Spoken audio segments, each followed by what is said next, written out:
Okay, andito na kami sa parking lot at naggayak na. Nakuha ko na din yung mga jacket. Ito kasi iniwan namin dito. Doon, ayun ay si Kuya Pete pa. At naglilihis doon ang Kuya Pete. Ayun, ito ang pinagparkingan namin. At ang isang araw dito ay 100 pesos. At ang aming sakyan ngayon ay Montenegro.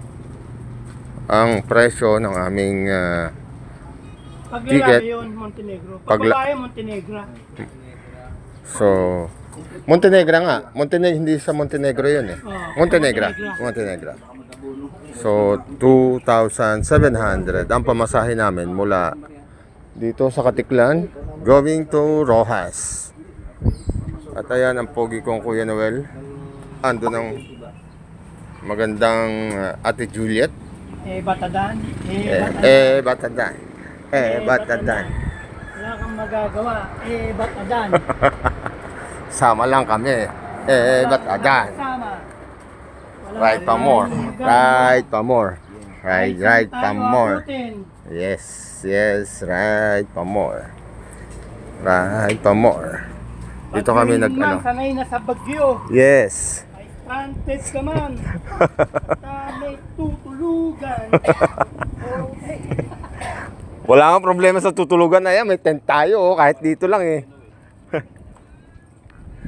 Ayan, dito kami parking 100 pesos per day. Okay. Pangalan nitong parking lot? Didi po, Didi land. Didi parking.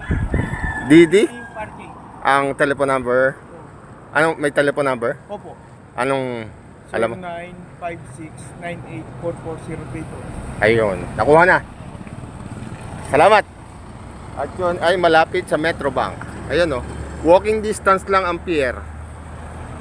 Ayun ang palatandaan. Baka magustuhan nyo na dito mag-parking. Mura lang ang parking kaysa doon sa iba.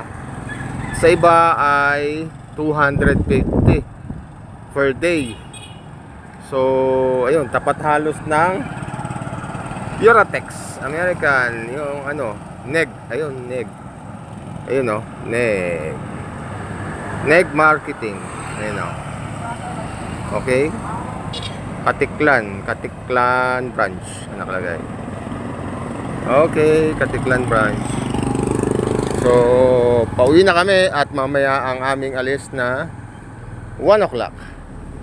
Ayun sa mga tricycle dito. Ito yung Aklan.